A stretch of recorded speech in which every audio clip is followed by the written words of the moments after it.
We are back. Revinyl. We're still at it. Live and alive, Craig. for sure, man. Yeah. Yes. And I'm so excited about this. Our top 25 albums of the first 25 years of the 21st century, which is a lot to say. But we have finally made it to the last five. And that was our intention all along, was 25 to 16, 15 to 6. And then the third episode we would devote to the five best, because I don't know about you, but my final five would also make my top 50 all time. I'm certain of that. And a couple of them would make my top 25 all time. There's every one of the records I'm going to talk about are some of my all-time favorites. These are definitely some of my all-time favorites for sure. These would definitely make, I think, top 50. Yeah, I think top 50, definitely top 100. And most of these would be top 50, if not maybe top 25 as well. So, yeah, I'm excited to hear yours. So,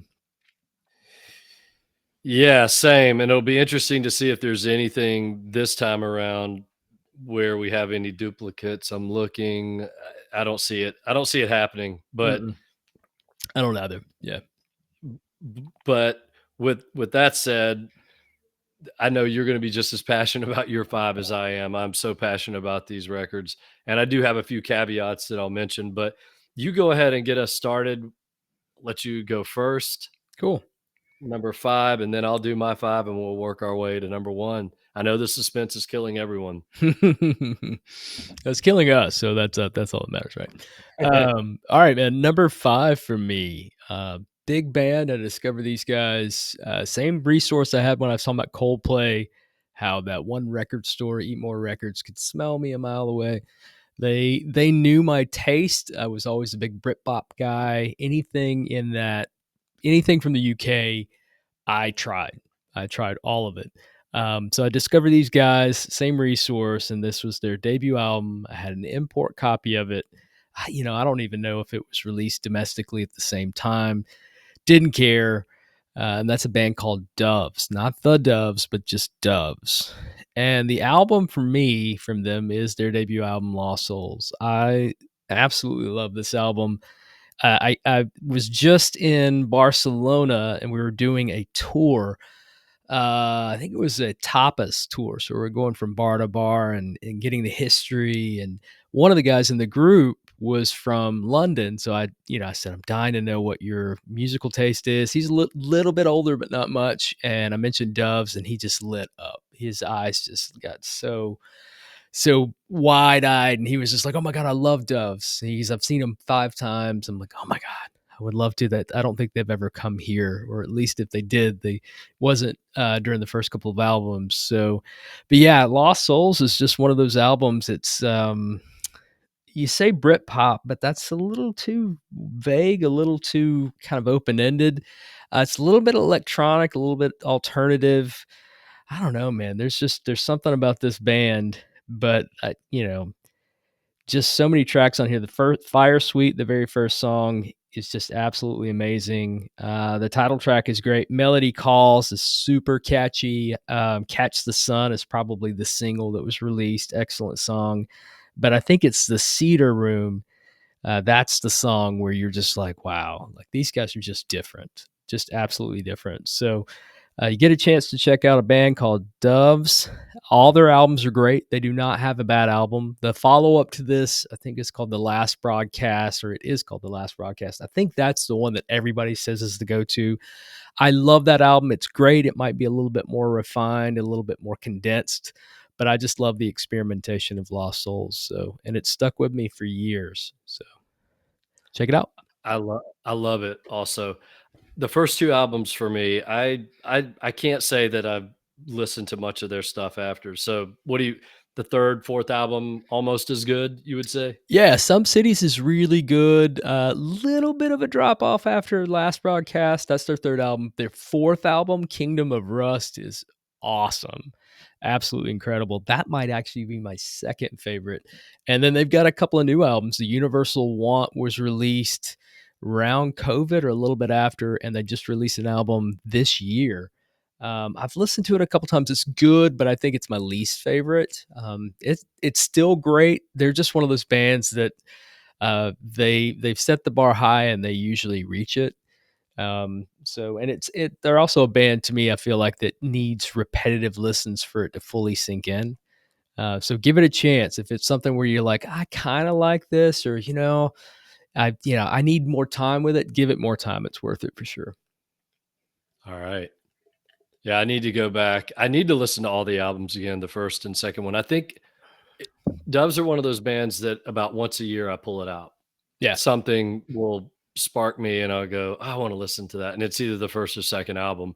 And I don't know what's the name of the third album? I don't even know. We'll move on here, but Some cities. you're Some Cities. Yeah, that's pretty Yeah. good too. Yeah, That it's good. actually had a song on there that was maybe one of the catchy, I can't think of the name of it, but one of those songs where you go, how is that not a massive hit? I forget the name of it now, but Yeah. I like that. Yep. Yeah.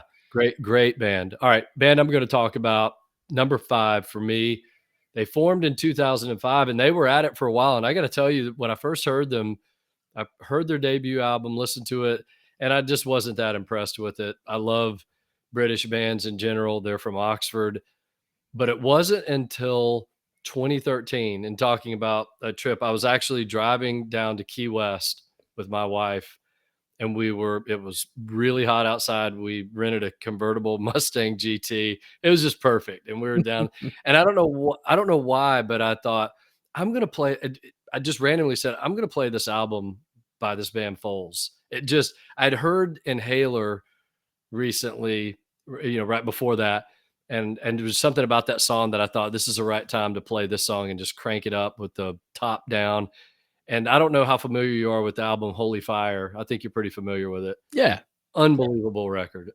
It's it is so great start to finish, but it starts off with that Prelude is the name of the first track, and it's just a build up to Inhaler, which I think is probably one of their heaviest songs, but the whole record is so good. And I listen to this record all the time. My Number, Bad Habit, Every Time, Late Night, and those are actually those songs are just those are 4 in a row right after Inhaler. I'm telling you, the first 5 songs after the Prelude Yeah. are all absolute bangers, and the whole album is so good. I love this record, and I don't think they've ever the last record, or maybe it's 2 records ago, it was okay, but it was more dance music. I mean, they kinda get thrown into that dance rock category, I think, a little bit. Yeah. But for me, Holy Fire was just a straight up great rock and roll record. I love it so much. I've seen them live. The lead singer, I think his name's Giannis, is just unbelievable. Great band.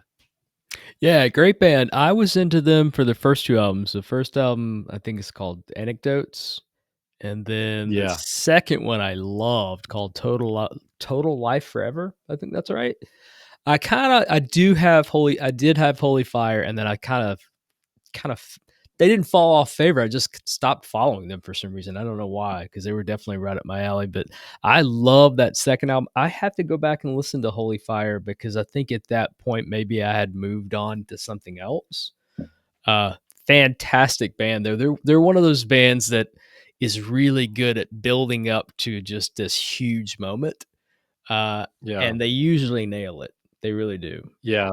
That's the song "Late Night" off of this album. It's a great workout song. Yeah. It starts off really slow and mellow, and it just keeps building and building, and it's got the grittiest, nastiest little guitar solo towards the end, and they get into this little pocket, and the bass and drums. It's just they're so good. Yeah, go back and listen to this record. I wanna hear after you listen to it again, I'm very curious to see what you think listening to it now. It's been out for 12 years, hard to believe. It's close to perfect. All right, back to you for number 4. All right, number 4 is definitely gonna be my most popular. It's the one that everybody's gonna know. Everybody has it on their list, as they should. This band completely reinvented themselves. At this point, this was the 3rd time they had done it, because Pablo Honey to Ben's, completely different band. Like, they just it's like they figured things out and went times 10. And then from that, they took the bends, went to OK Computer, and took that rock sound and computerized it, futurized it. And so it had that same stadium element to it. They were still a rock band, but they figured out a way to make it sound more futuristic. Hence the title, OK Computer. But then with Kid A, and this is honestly, it took me probably the second or third listen to where it just all of a sudden halfway through it just clicked. I was like, what on earth? And it's still, I don't listen to this album that often. I really don't, because it is one of those, you got to be in the mood for it. It changed the trajectory of the band. It put them in a whole different ethos as far as music critics goes, as fans goes. And it really, to me, solidified them as one of the better bands of any generation. And that's Kid A, Radiohead. Remarkable album. There's not a weak moment on this album, but it's different. It's ambient. It's very atmospheric. It's moody. It, to me, is very much a night album. Now, I love listening to it at any point, but to me, if you're going to listen to it the first time, I recommend listening to this at night. It is just so, it's an amazing album. It's everything that it's been touted out to be. So if you've been kind of turned off by Radiohead, sometimes bands get so much hype that it's really easy to go, man, they can't be that good. They're just they're the critic darlings, right? There's a reason why. These guys are just brilliant. And honestly, it ushered out the rock and roll sound. They haven't put out another real rock record since. But it was hard for them to go back after they put out this album. Amnesiac is great. But this Kid A is just different. It's just different. So highly recommend, and it's worth everything everybody's touted it out to be. Yeah, I agree. And it was, like you said, they go from Pablo Honey to The Bends, which is a great arena rock record. And then they completely throw a curveball at everyone with OK Computer, caught everyone off guard. And then everyone's kind of waiting because OK Computer was, I almost think sometimes, and I love OK Computer, don't get me wrong, I love it, but Yeah. it was so hyped at one point when it came out. Yeah. And it, deservedly so, but it was so hyped. And I feel Kid A just took it a step further, like you said, and it really established them as they were not a one and done. Because I love the Bends, but really the critics just went crazy over OK Computer. The fact that the Radiohead continues to make great albums all the way up through to In Rainbows, and I mean, it's just they make great records every time. They're so consistent. Right. And to me, Kid A was the point where OK Computers, when they switched gears, Kid A was the point where they said, okay, we are a legit all-time great band, and Absolutely. we're not going away. Mm-hmm. Yeah. So that's hard to believe. That was their fourth album. I can't believe that. Yeah, love Yep. that record. Number 4 for me, this is a bit of a surprise. It's actually surprising to me because normally it's really not my genre overall, definitely. I like heavy music. It's the only thing probably in my top 25 that's truly a heavy record. I like hard rock. You know that. Anyone who listens to podcasts knows that. I'm not a big punk rock fan, never have been. I'm definitely not a hardcore fan.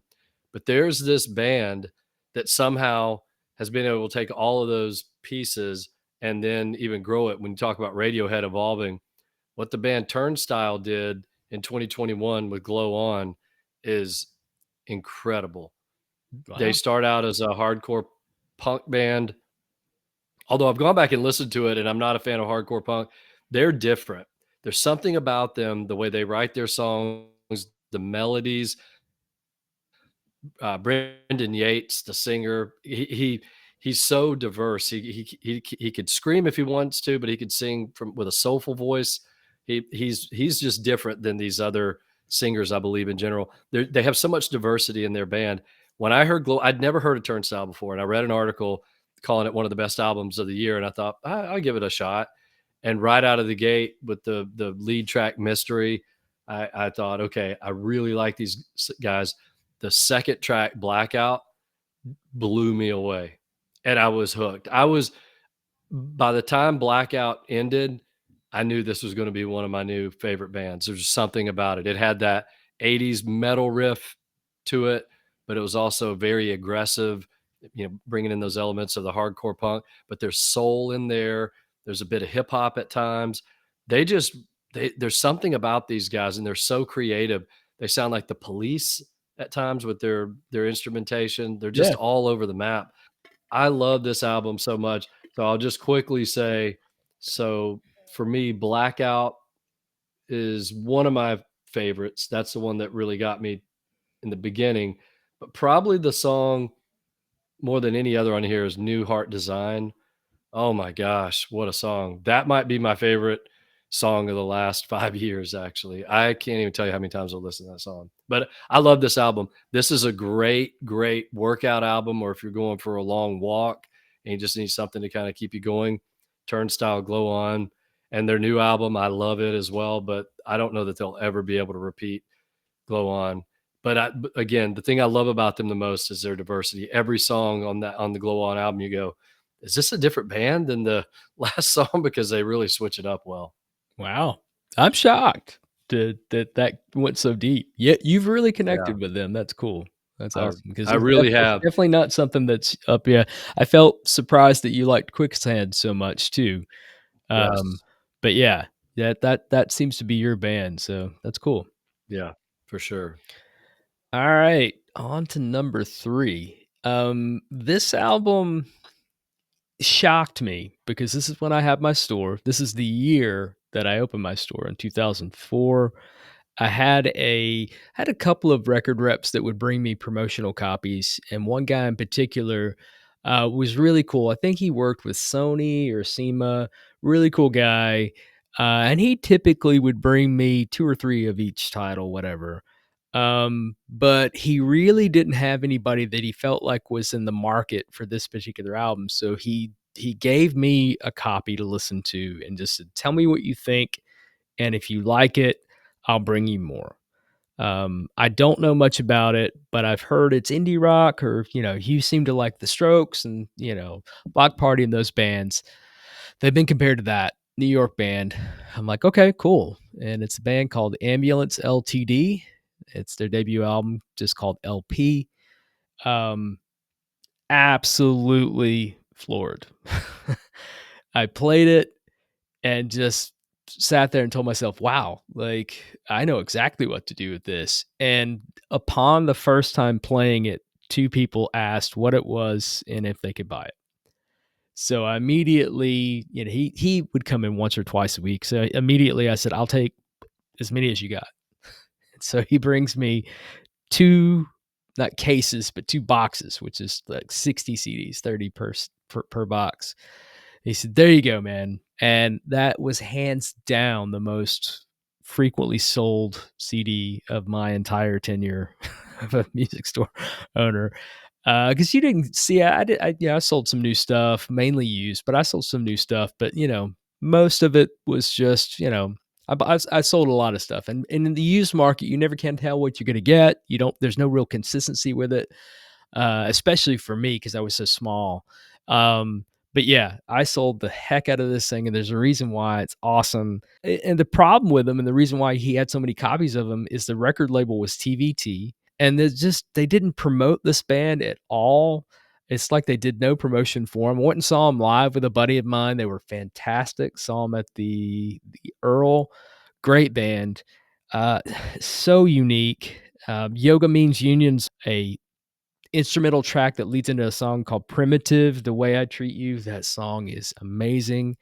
Um, but everything on this thing, Anecdote is great, Heavy Lifting, Ophelia. I mean, seriously, just listen to the whole album. It is amazing. Stay Tuned is one of my favorite albums, one of my favorite songs in the album. And then they cap things off with a cover of Velvet Underground's Ocean.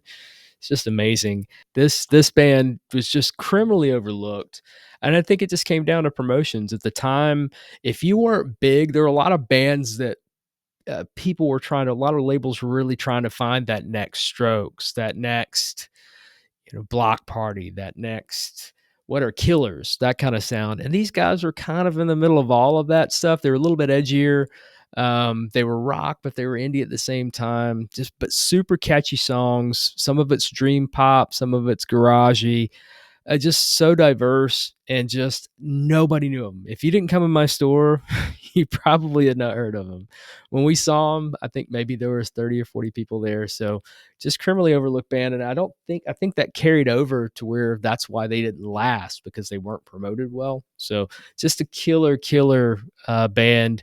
And I still go back to that album often. It's not on vinyl, but if they release it on vinyl, hopefully they do, I'll be the first one to buy it. Maybe somebody out there listening can do something about So that. let's hope. Somebody's listening going, hey, that's a good idea. I should go release that 1,000 copies. We're going to talk about Record Store Day coming up in a minute. Yeah. This is the kind of stuff that drives me nuts, that there are the things that they're putting out there and they still don't release something like that record Right. on Record Store Day. Exactly. Cool. So we'll get to that in a minute. My number 3, and now I'm getting into the final 3 for me. These are all so personal to me, and the records that just captured me. This is also from 2013. Whereas Foals came out, the Holy Fire came out in 2013. I didn't really get into it till probably 2017. This album, I think I bought the day it came out, because this was their second album. The first record I really liked a lot. I listened to this record every single day for months. I was working a lot back then, and I would put this record on every day, and I would just play it, flip it, play it, flip it over and over again. I was absolutely obsessed with it. The moment that I put it on, the very first song, You and I, completely captured me, and I couldn't get enough. And that's Local Natives. The album is called Hummingbird. Excellent. It is such a beautiful record. I mean, the first album to me was so great, but it was really high energy. I mean, Yeah. the first record, really high energy, Gorilla Manor, and I loved it. Yep. But this second record, and I heard that he was one of the 2 lead singers was dealing with a lot of personal things. I think he lost his mother, and you feel it. This record is so emotional, but it's not depressing. It's not even depressing like The Cure Disintegration, which is one of the greatest albums of all time. But it has a sadness about it at times, but it's so beautiful. Gorgeous. For me, I mean, You and I is, of course, a highlight. My favorite song, though, for some reason, Black Balloons is my favorite song on that record. But there's not a moment on this album that I don't love. The harmonies, soaring is the only word that comes to mind right out of the gate. It's just the way those 2 guys meld together. And then they always have these great instruments. It's almost tribal at times, but in a very low key way, but it's in the background. I love them so much that their show in Atlanta for this tour in 2013 sold out really fast. They played a small club. I drove to Charleston, which is about a 5-hour drive, just to see them. That's how bad I wanted to see them live. Wow. I drove 5 hours. So we did that. Courtney and I drove to Charleston for the show, and then like 2 weeks later, they released another, "Hey, we're coming back to Atlanta." Of So, course. but hey, it was a good trip to Charleston's never a bad place to be, so I won't regret that. I love Local Natives so much. I don't listen to. I mean, they released an album last year, and I don't think I've listened to it maybe once. They did do an album called Sunlit Youth in 2016, I think it is. That's really good as well, but I don't know that they'll ever recapture Hummingbird. So that's number 3. Yeah, I was really into Gorilla Manor, and I loved Hummingbird, loved both those albums. And it's another one of those bands that I guess they didn't go on hiatus, but they just had a little bit of a lapse. And I remember listening to the third album, and it didn't connect with me, because they set the bar high with Gorilla Manor. And then I thought, I don't know if they're going to be able to touch this. And then somehow Hummingbird was better. I was like, wow. Like, what are they? There's one song, Am I? Oh, it's such an emotional song. And I think it's about his mom or his grandmother. Yeah. Is that Columbia? It's Columbia. Yeah, man. Yeah. That Oh my song gosh. is just absolutely gorgeous. Yeah. I think that's a sound that's kind of trapped in that time frame, that, late aughts to early 2010s. there's something about that time frame that has a sound that just people aren't doing anymore. I wish there would. Yeah, I know. And the two guys trading off vocals, Yeah. different songs. It's hard to even tell sometimes which is which, and then they harmonize together in a way that it's as if they're brothers or they're related. We've said that before about the Beach Boys and the Finn brothers, and Yep. they harmonize so well together. I just, yeah, there was something about that period. The third album, I will say, when you're bored one day, go back and listen to it again. It's actually really good, but how do you follow up a masterpiece? You're right. To your point, I don't know that local natives can ever. I can just about say for certain they'll never match Hummingbird. It is such a perfect record for anyone listening. If you haven't heard it, I promise you, give it a listen all the way through. But be in a spot where you can. It's not a record the first time you listen to it that you should be out on a jog, maybe, or cleaning the Yeah. house. Be present and really listen to that record the first time through. It is a journey, and it is a beautiful journey. I will mention one last thing, and then we'll move on to your number two. I loved these guys. I went to see them in Charleston, and after the show, we walk outside, small club in Charleston downtown, Music Farm, and they were all standing outside, and I walked up and I was talking to them, just fanboy out like crazy. Oh my gosh, I love you guys so much. I drove here from Georgia and all this. And I wanted them to sign something for me, a poster. And so the show had ended, of course, they're outside. And I went back to the door. I said, wait, I'm going to run inside and buy a poster for the merch table. And I go to the door and it's already locked. And the bass player says, hold on, I'll be right back. And he runs around the back. He's gone 3 or 4 minutes. He comes back with a poster for me, gives it to me, walks it around to all the band members, sign it. I mean, nobody does that, Craig. Yeah, Nobody for sure. does that. That was super cool. I mean, it's one thing just to sign something, but he actually ran inside, went in the back door, went to the merch people, grabbed a poster, didn't even make me pay for it. I would have gladly paid for it, but it was just so cool. They're really good guys. So yeah, everybody check out Local Natives. Awesome. All right. Well, this is another popular band, still doing it to this day, still putting out great albums. Love everything they've done. But I remember when this album was released, it was, I think at this point, my buddy had opened his record store, and I think I was in there, and he had the CD out, and he just said, he handed it to me, and he says, "For your trip home." And I go, "Okay, cool." And I just remember looking at the album cover thinking, well, this is cool. I love the minimalism here. He said, "Exactly." He goes, "Just wait until you hear the album. This is right up your alley." I'm obsessed with it. I know you'll love it. And that's Spoon, Girls Can Tell. Um, man, this album, I'm telling you, now Spoon's done a lot since. They have progressed. They've constantly had a similar vibe, similar sound, but they continue to evolve with each and every album. But they have a sound, and they've always had a sound since day one. This is their third album. The first one's was it Telefono? Pretty good, solid album. Series of Sneaks. The second album, excellent. But this album's on a whole different level. It's probably one of my favorite opening tracks. Everything Hits at Once. I love that song. Fitted Shirt. Take a Walk, and then they cap things off with Chicago at Night. I love this band. I love Britt Daniel, and it all started with this album. I saw him on this tour, which is awesome, in 2000. I think it was either the same year it was released in 2000 or maybe the year after they came to Atlanta. They played the Echo Lounge.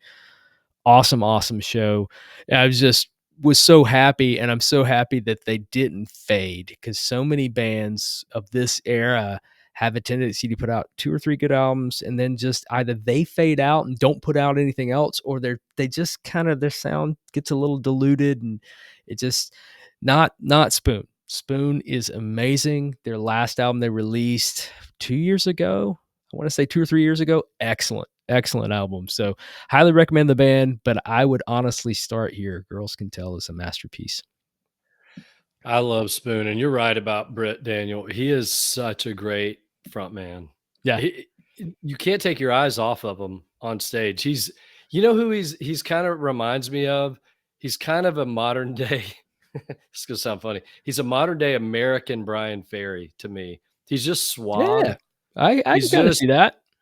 and he's not trying to be suave. It's just who he is. He's just he's very captivating.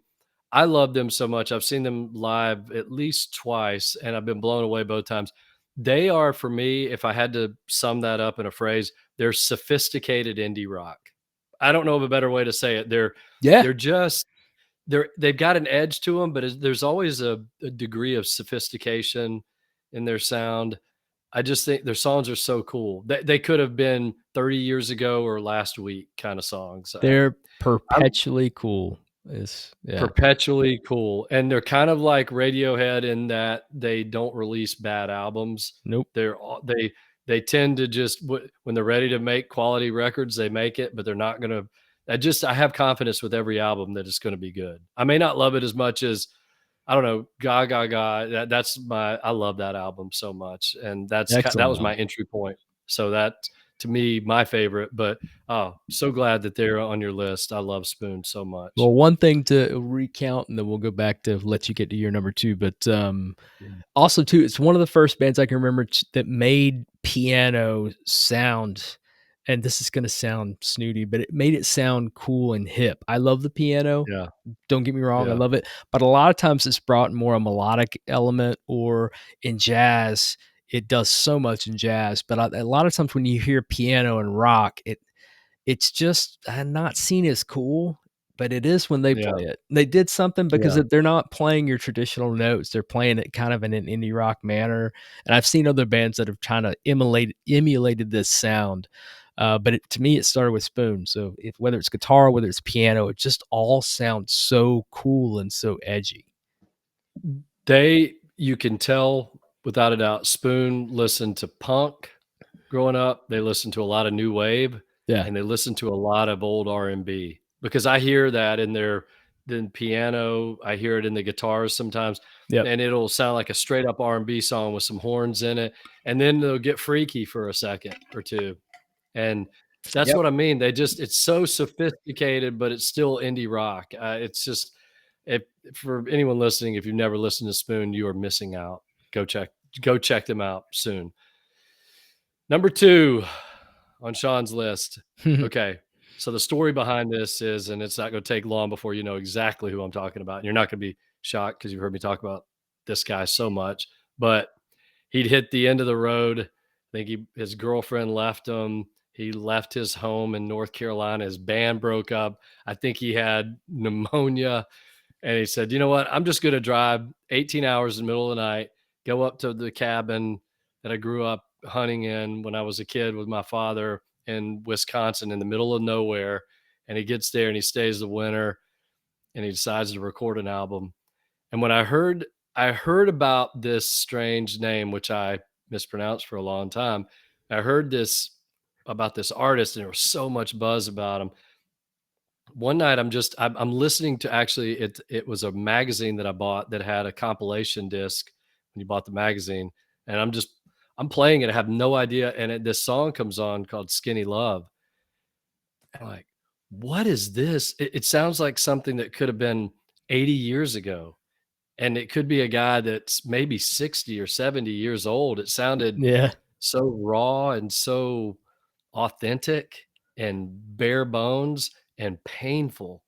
And by the end of that song, then I look at it and go, "Oh my gosh, this is," as at the time, "this is Bon Iver," that I've been hearing so much about. I now Right. know that it's Bon Iver, good winter for anyone who speaks French, I guess, because I don't speak French. But Bon Iver, when I heard that song and I realized, I said, okay, now I know what all the buzz is about. I went out, bought that record, and couldn't stop listening to it. It's one of the, and this is not a record, Craig, that I can listen to a lot. I'll be honest. I mean, No. when it came out, I listened to it obsessively, but now I have to be in that special place. We talk about this sometimes, whether it's Pet Sounds or Abbey Road or Cure Disintegration. I can't just listen to this cruising down the road with the windows down, wind blowing through my hair. I got to be in the right spot in the right place. This could be a Sunday afternoon, raining outside kind of album, Yep. or it could be a late night. maybe after a drink or two, just chilling out. But there's something special about this album by Bon Iver, For Emma, Forever Ago. The album cover, we've said it before, says it. Uh, just look at the album cover, listen to the songs, know the story behind it, and it all makes sense. It sounds haunting at times. That's the word I always think of. It to me, it's a haunting album, but it is so beautiful. And then I got to see him on this tour, and he brought his band out with him, so he filled out the sound more, which I thought was really interesting. But I'd pay a lot of money to see him do this album, just him and a guitar as well, because these songs are perfect. It's Awesome. an absolute masterpiece. Yeah. Great, So again, great album. Sorry. yeah, no, Bon Iver, For Emma Forever Ago. Yeah, you love this album too, right? Yeah, not as much as you do. It took honestly, man, it took me it was probably Took you a while. when was it released? Like, what was it? 2007. 7. Man, I swear to God, it was probably like 2013 or 14, and I'm listening to this album, and I text, my friend Ryan, and I go, "Man, this is a really good album," and he goes, "Are you just listening to that for the first time?" And I'm like, "Yeah." And he Yeah. goes, "Dude, why?" And I go, "'Cause I just sometimes I get when you get that much hype over something, sometimes it just becomes like a little off-putting."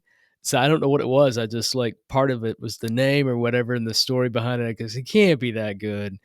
And then like 7 years later, I listen to it and I go, "Oh yeah, it's that good." Oh, yeah. It took Yeah. me a while. That's exactly the way I felt when I heard the song that night. I remember that drive, and when I heard it, it changed everything. Because I was driving going, because I couldn't look at it, and I was like, again, it was on a CD. It wasn't a playlist where it was my phone was 2007, Yeah. and my phone wasn't connected to we didn't have that in 2007. And I'm driving going, "Who is this? This is unreal." And I was thinking it was some like I said, 70-year-old blues man from 1955. It just sounded so different to me. It sounded like it came from another world and another time and another place, which I guess it kind of did. But anyway, I'll stop with that. Go check that album out, y'all, if you've never heard it. All right, we are down to number Number one, numero uno for both of us. Yep. This is huge for you and me. Can't wait to talk about mine, but can't wait to hear about yours. Yeah, I don't think you have any idea who this is too. Uh, I yeah, have no idea. I've okay. exhausted all of my thoughts at this point. I don't know. I thought really hard about the road to any one of these 5, honestly, could be rearrange them, and I'd be happy. So, let's just get that out in the air. But I had to think about it because when I discovered this was in 4 years later, and it was a customer that I had met, Derek Black. Where are you, Derek Black? I miss you. You're such a cool dude. Had great taste in music. He and I would trade off stuff often. We started doing like a Friday night music club where friends would come over, hang out at the store. We'd each bring a CD. There were 5 of us, so it just happened to work out the 5 CD changer, and we throw a CD in and we rotate them out and we just let it hit shuffle, right? Um, and he brought in this band immediately upon seeing them open up for the Shins. And he and I were both big fans of the Shins. It was the O Inverted World Tour. I was so bummed that I wasn't able to go to that. I don't know if this was in Atlanta. He did go see a lot of shows in Nashville. So this might be in Nashville. And he said, I think it was Atlanta though. And he said, "I'm telling you, this band is unreal. And they've been in our backyard for 7, 8 years." I go, "Who are they?" And he goes, "It's this band called The Glands out of Athens." And he goes, "I've got both their albums for you." So he burned both of them on the same CD. Their first album's called Double Thriller. I think that's 1997. But this one was released in 2000. It's just a self-titled album. Dude, I'm telling you, this album is a mashup of everything I love. It's like a culmination of the Pavement. It's like the Kinks meet Pavement.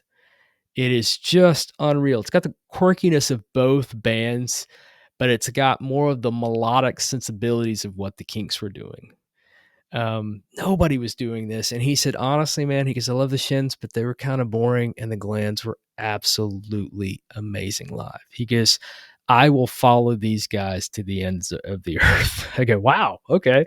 So, and it's funny because I didn't really know what I was listening to. I just knew I had both albums on the same CD. So he burned them back to back. And I told him, I said, it really gets started with Living with Easy. That's when it really catch. And he goes, that's the self-titled album. And I go, okay.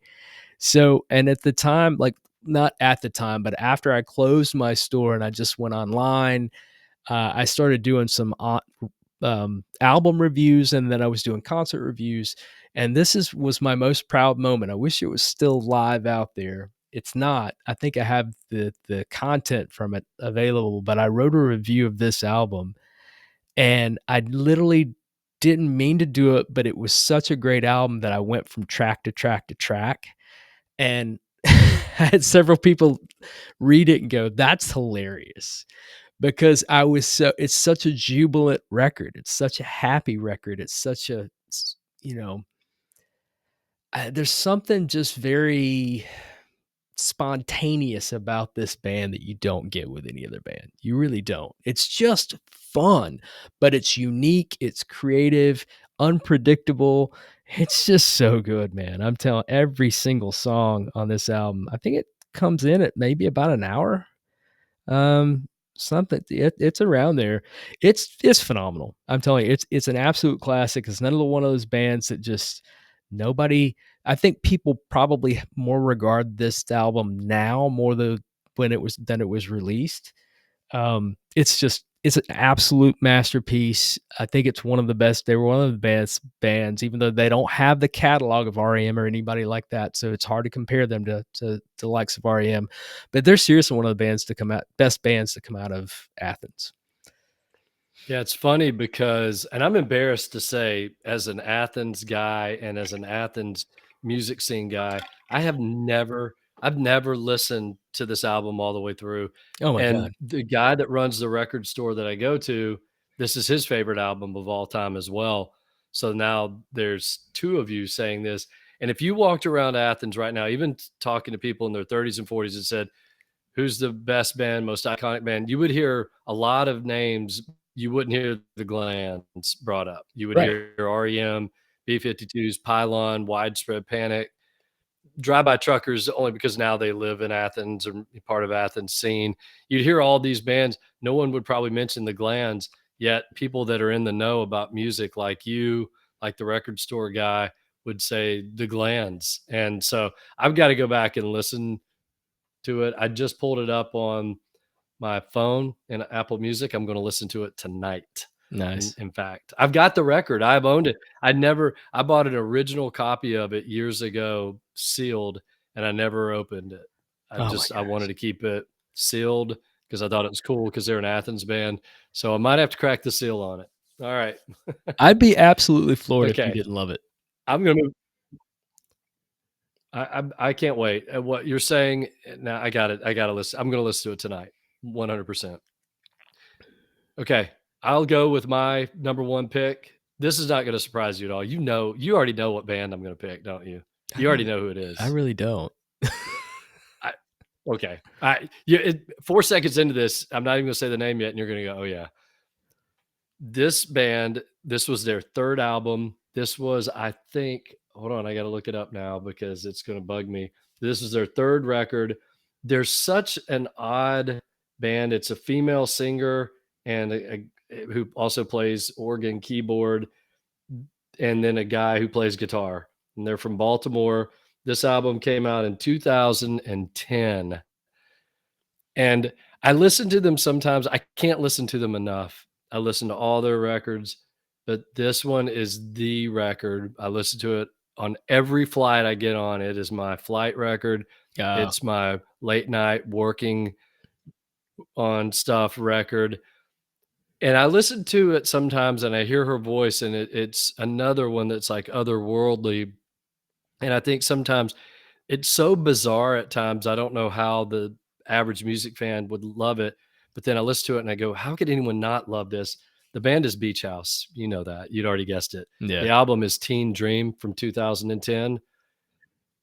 Oh my gosh. I could talk for an hour about it. I won't, I promise. But every song on this album, what's really cool is even Kendrick Lamar sampled one of their songs on an album a couple of years ago. I mean, they just come up with these sounds and her voice, but Zebra, Silver Sail, but the song for me, and it was a song that kind of captured me from the beginning, and this is what made me a Beach House fan, is a song called Norway. It's the third track on the album. Great song. It's just incredible the way that she gets probably a lot of the credit, and rightly so, for her voice, but I forget his name. The guy that plays guitar is just unbelievable. The stuff that he comes up with in the Mhm. background, the sounds that he comes up with. He's not just a guitarist, he's like a sound smith. I mean, he comes up. So I saw them in concert and they come out on stage, and they also had a drummer with them. He's back there, and that added a nice touch to it. But the guitarist walks out on stage. She's in the back. I've never seen another concert like this where the singer is in the back, on the back of the stage behind this organ. So you can barely even see her. And he's sitting out, the guitar player is sitting out front, but he walks out barefoot, which I don't care one way or another. But I was like, oh, that's kind of interesting. He's barefoot. But I realized why. He's got all of these pedals at his feet, and he's just going back and forth with while he's playing, doing all of this stuff. He's doing it all live. It's real. It's just he's making all these sounds happen. It's not exactly like the record, but it's close enough. And it was just so amazing. I would see them 1,000 times. I love this record. I listen to this record 20 times a year, probably. Not Wow. kidding. And probably will for the rest of my life. I love it so much. And I have to say, just real quickly, the caveat is it's almost a three-way tie. This is how much it's weird too, because Beach House people that know me and know my music taste wouldn't necessarily think I'm a Beach House fan Yeah. because I've got a lot of other tastes. But I love them so much. The album after that is called Bloom. I've listened to that 1,000 times. And then the record that they did, what was it, 2015, Depression Cherry. Everyone knows it by the red velvet cover. Mhm. Oh my gosh, that record. I don't know that they'll ever top that three of Teen Dream, Bloom, and Depression Cherry. I'd probably listen to those combined. I really do think it probably 1,000 times, but it was almost a three-way tie. I could have picked any of those three as Yeah. my number one record of this first 25 years of 21st century. So there we go. We wrapped it up. Nice. We did our 5, the ones we were so passionate about. I'm so thankful. I have to go listen to the Glands tonight, and I got to really go back and listen to Ambulance Ltd.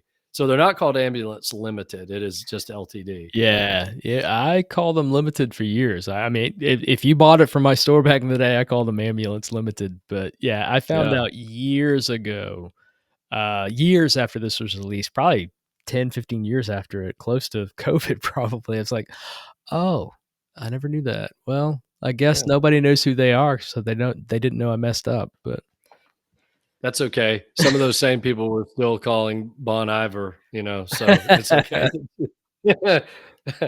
Hey, let's wrap up with a little talk about Record Store Day, because we are what, 3 days, 2 days away. So Yep. by the time this comes out, Record Store Day will be upon us. Mhm. Maybe some people will even be listening to this while they're standing in line at 6:30 in the morning on Friday. I looked through the list. Yep. I won't be there, but I looked through the list, and there there's some stuff that I'm interested in. I got to tell you though, overall, I feel it's a pretty weak offering, Mm, weaker even than some of the previous years. for sure. Interested to see what you think. Okay, you agree. Mhm. I had to strain a little bit to get to a top 10. I do have a top 10 that I'm going to fly through them. And Cool. then I've got a couple that I just got to say, I mean, are you kidding me? Are you really kidding me? This stuff is going to sit and there's two in every independent record store in America that I've gone into, and I've gone into a lot, and you have too. There's two sections you can always count on in any record store: new arrivals section Mhm. and a ghost of record store day past. And that's no joke. For sure. And it's actually a shame because some of these record stores get saddled with so much crap. They want 30 copies of the Taylor Swift or the cool Miles Davis remastered or something, and instead they get something that they can never sell, and they get 7 copies of it even though they didn't ask for it. And I hate that. I Yeah, think that's so wrong. I agree. If I owned an independent record store, I would consider going a different route. I'd do something cool for Record Store Day, Yeah. but I might not, because I'm looking at this list. I'm just not that excited. But I'm going to stop the negativity for a second. I'll go through the 10 that I think would be most appealing, and I'll point out the 2 or 3 that I will definitely buy. But the 10 most appealing for me: America, Hearts, only because I really do love America. This album had the song Daisy Jane on it, and I love that song, and I love that era. And a remastered version of that would be pretty interesting. The band Jericho, which is the post Robbie Robertson album by the band. Mhm. I love the band so much. I will probably buy that. I've never owned it on vinyl. I don't even know if it's ever been released on vinyl. Big Head Todd, the Monsters, Sister Sweetly, I think is the name of it. It's a really good album, really good time period for them. I would probably get that. Great The album. one that's Yeah, great album. The one that's appealing to me, Bob Dylan, Free Will and Bob Dylan, but it's the complete, I guess. I didn't even know this, that there's some tracks that didn't get included on that they put it all on the same record. Kind of interested in that. The Neil Francis record, because you and I love Neil Francis. I It's a think that's a combo. different Neil Francis, though. Are you serious? Yeah, so there's 2 different Neil Francises. There I he's was wondering why they misspelled it. I was like, wait, they Yeah, spelled it with an E. So yeah. it's a different Neil. That Oh my yeah, God. so you can Okay. I actually Wow. saw both of those, both Neil Francis, because I think the other one's a band.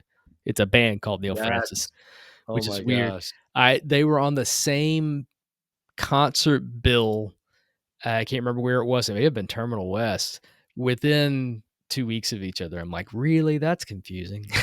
That is so I was actually gonna make fun of their website for spelling Neil Francis wrong. Okay, well, that Yeah. makes sense. Okay, so now I have a top 9. Scratch that one. I'll I'll plow through the rest of these.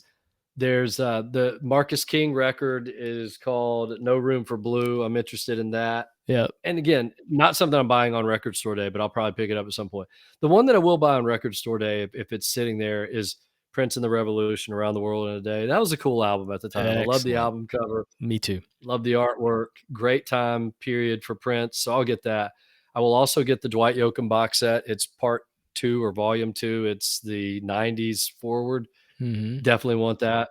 The Love box set is interesting. The complete Elektra years. I think it's 5 records. That would be interesting. I don't have to have it day one, but that would be interesting. And then finally, In Excess Live from 1986, only because that's the Listen Like Thieves tour, and all those songs. They open with Same True. Direction, which I freaking love Same Direction so much. That's the ones that I'm interested in. There's really not much. There's maybe 3 records that I'll actually buy, maybe, but probably 1 or 2 that I'll actually buy, but I'm not even gonna rush out for Record Store Day. Then I got a bone to pick with a few that I'll mention in a minute. What about you? What are your impressions? Well, most of this, can we get over the live albums? I mean, there's just so many. Yeah. I feel like in a lot of situations, these are live albums that are just completely and totally unwarranted. Like, you have to be a diehard fan of that band, and I feel like a lot of times it's a band that's like, I don't know. I mean, anyway, I'll get off my soapbox about that. I mean, there's a couple things here. I would love to have that Curtis Mayfield Curtis record, like that Rhino, and that's on the Rhino Reserve too. So that's gonna be Yeah. awesome. Definitely. That is gonna be cool, and I thought about that one too. The problem is I already have that in a box set that they did, I think, for Record Store Day a couple years ago. So Yeah.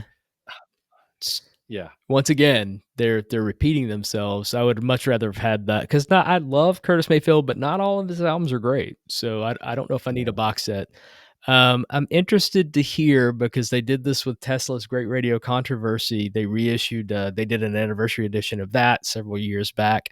They're doing a 40th anniversary of Invasion of Your Privacy from Rat. Would love to hear that. Well, you know what though? I looked at that. Is that only 3 songs? Is it just an EP, like a picture disc EP? Oh, Because I looked at that and it does say a 12-inch EP. What the heck is that? I I think don't it's know. just 3 songs. That's I dumb. What's the then point? annoyed again. What's the point? What is the freaking point? Go ahead. Keep going. Maybe they're Satanic Majesty's requests from Rolling Stones, but not super essential for me. But it would be something I would check that out if it's available.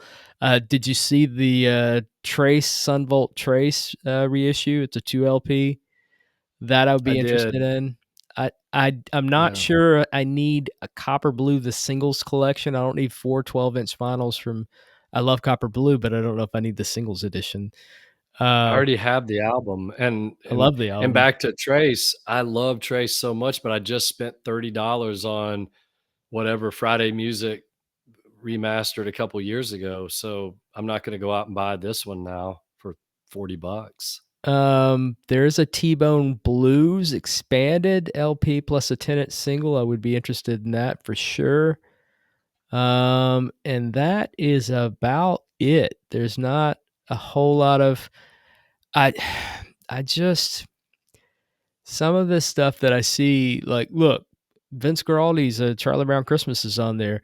Do you know how many Yeah. times they've reissued that album? I mean, Green, red, it's I been mean, reissued a billion times. I love that album, but it's to the point where when you look it up, good luck finding if it's a good copy or not, because yeah, there's legitimately probably on vinyl at least 150 different variants of that album.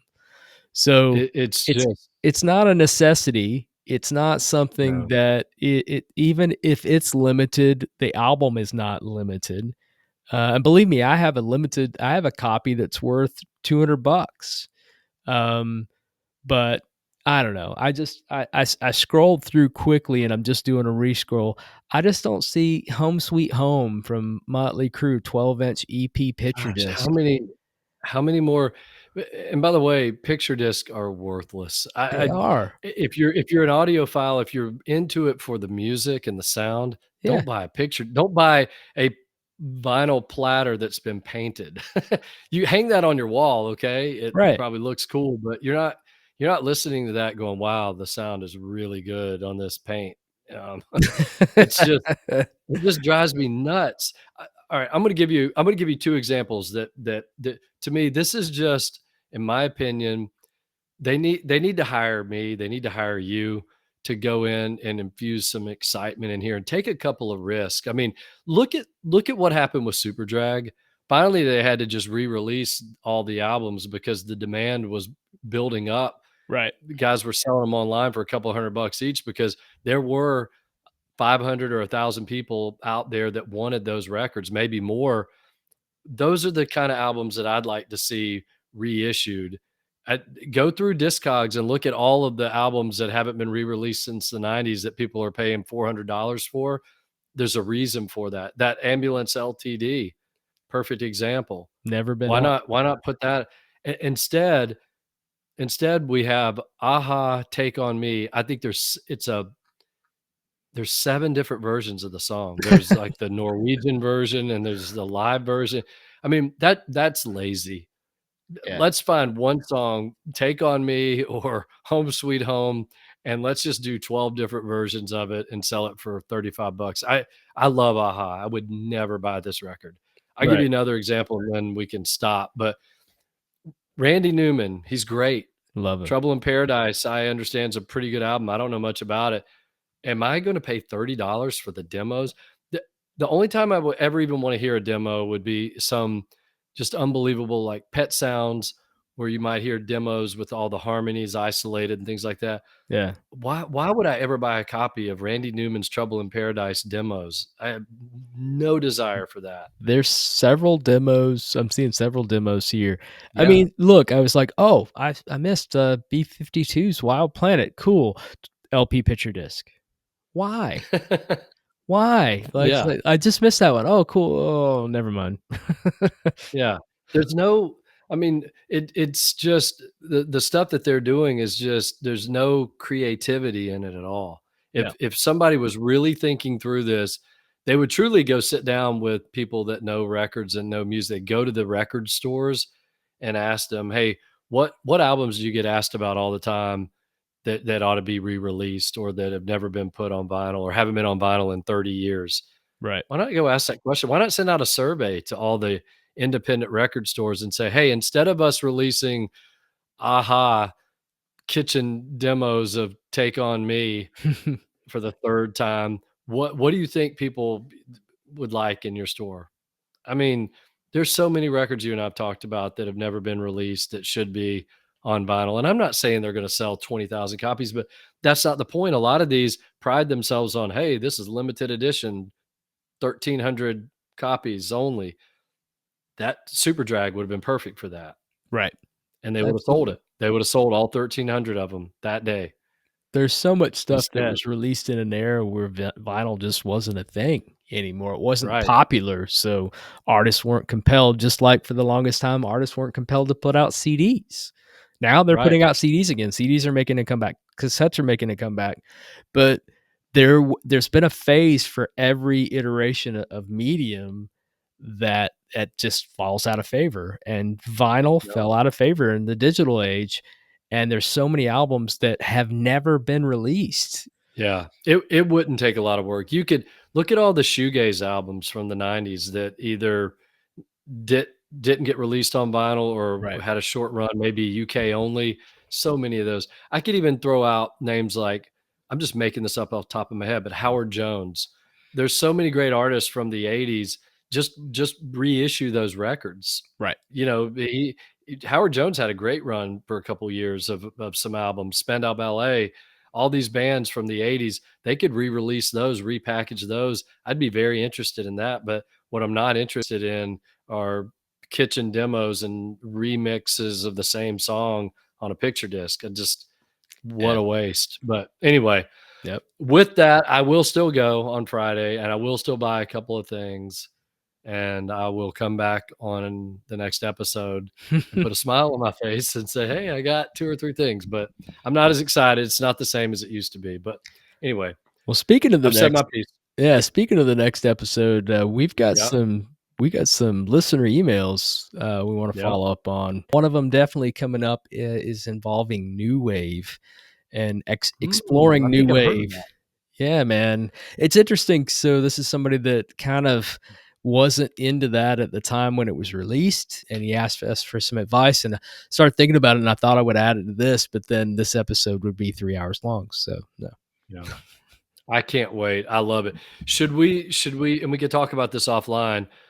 You mentioned this to me earlier in a text, but should we do one of us do our 10 favorite new wave songs and the other does 10 favorite albums, or do Oh, we both want to do oh man, I've already started compiling, like, bigger albums that are must-haves, and then under yeah, the radar, and I'm already at around 20 albums, so okay. you wanna do songs, go for it, man.